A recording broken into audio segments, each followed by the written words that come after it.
Assalomu alaykum, hurmatli o'rganuvchilar.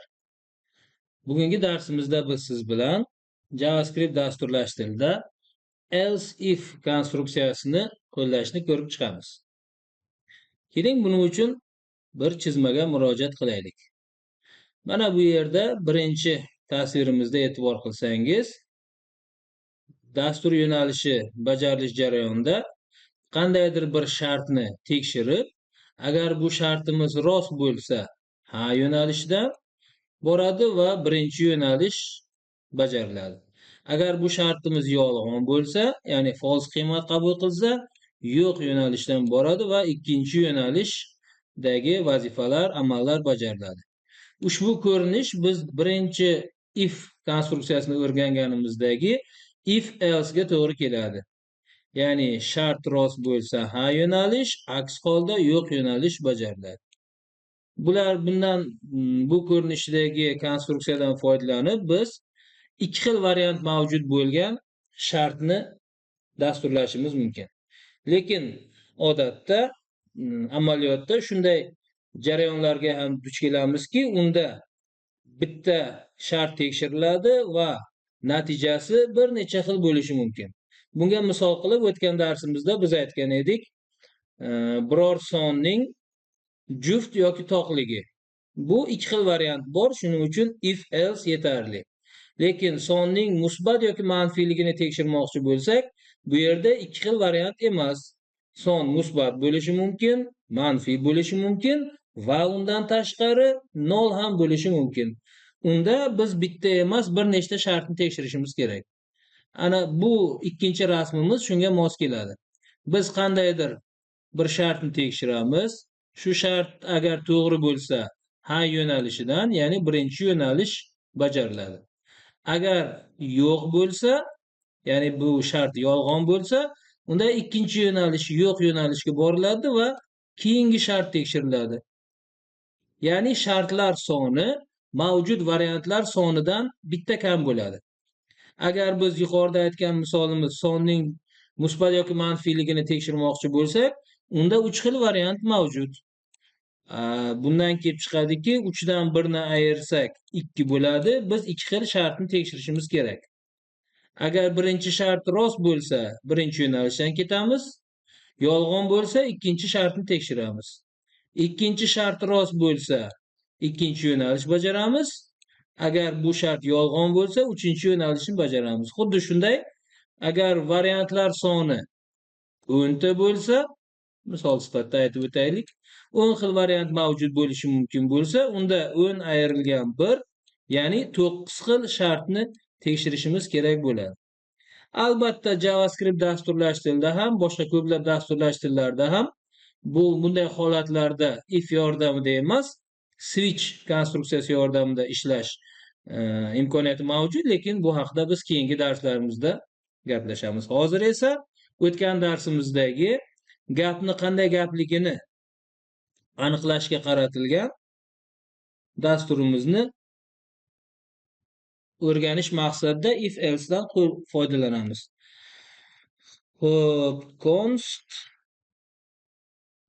qanday gap degan funksiyamiz va biz unga gapni yuboramiz.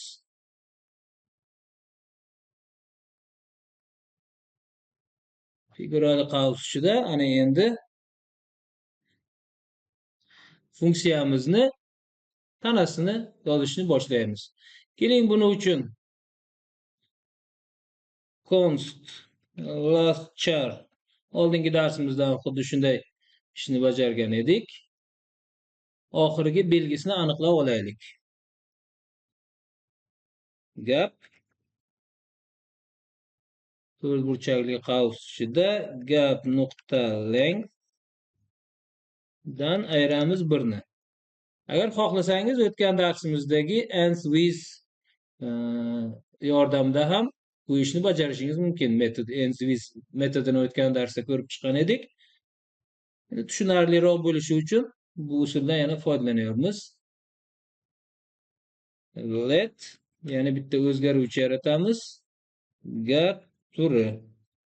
Bunga hozircha qiymat bermaymiz. Oldingi darsimizda aytganimizdek, bu jarayon if ga bog'liq bo'ladi. Ana endi agar figurali qaus ichida last char teng bo'lsa, oxirgi belgimiz so'roqqa teng bo'lsa, u holda figurali qaus ichida nima qilishimiz kerak? Gap turiga qiymat berishimiz kerak. Qanday gap? Ya'ni so'roq bo'lsa, so'roq gap degan qiymat berishimiz kerak. So'roq gap. Figurali qaus nuqtali virgul.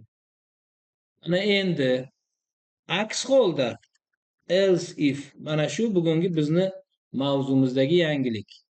Ya'ni agar yuqoridagi last char teng so'roq degan shartimiz bajarilmasa, u holda else if ya'ni aks holda agar. Bu yerda endi yana keyingi shartni yozishimiz kerak. Bu if uchun ham yana qausni ichida yana last charni boshqa bir belgi bilan taqqoslaymiz. Ya'ni undov bilan taqqoslab ko'ramiz va undan keyin agar shunday bo'lsa nima qilish kerakligini yana figurali qaus ichida yozamiz. Gap turi teng bo'lsin undov gap. Ana endi bu ham bo'lmasa, keyingisi else. Ya'ni figurali qaus ichida gap turiga 3-chi variantni beramiz. Gap turi teng darak gap.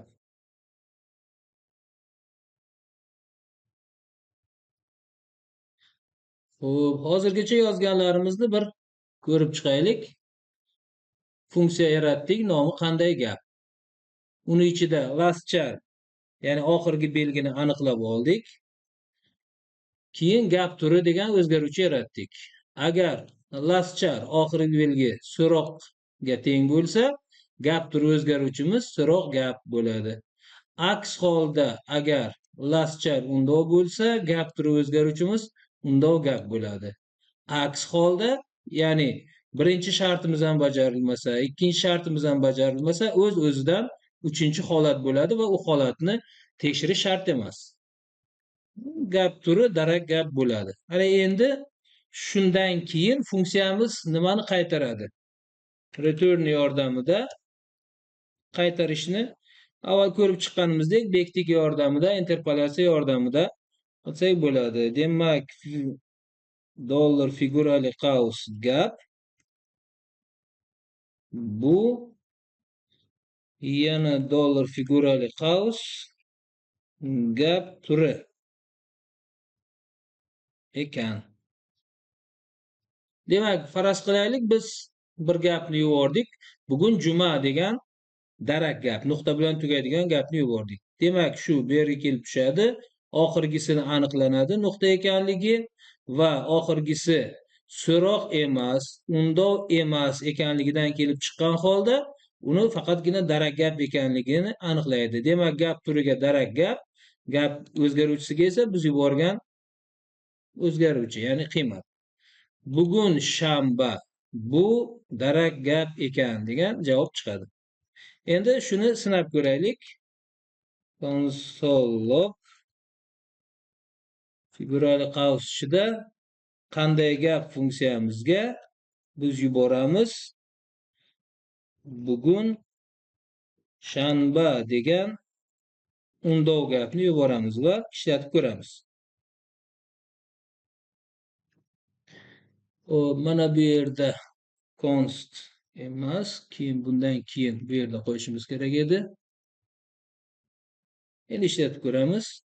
Bugun shanba, bu undov gap ekan, chunki oxirida undov belgi qo'yilgan.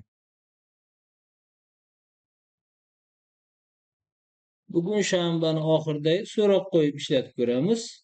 Testlab ko'ryapmiz. Bugun shanba, bu so'roq gap ekan. Oxirida nuqta qo'yib ko'ramiz. Bugun shanba, bu darak gap ekan va mana shu nuqtadan tashqari xohlagan belgini qo'ysak ham, ya'ni faqatgina undov bilan mana biz dasturimizda so'roq va undov bo'lsa nima qilishni aytdik. Bundan tashqari qolgan barcha holatlar else holatiga kiradi.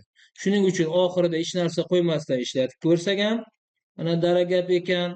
Oxirida misol uchun kuchukcha belgisini qo'yib ishlatib ko'rsak ham baribir dara gap deydi. Chunki undov emas, so'roq emas. Mana endi shu o'rganganlarimizdan foydalanib, marhamat qilib o'zingiz bir dastur tuzing. Oldingi darsimizda aytgan edik.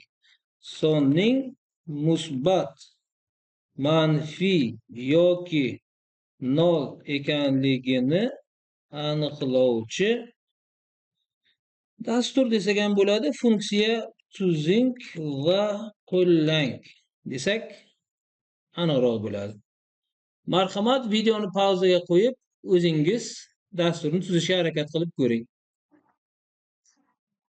Xo'p, agar dasturni o'zingiz tuzib ko'rgan bo'lsangiz, tuzish uchun vaqt sarflamasdan to'g'ridan-to'g'ri tuzilgan tayyor dasturni siz bilan ko'rib chiqamiz.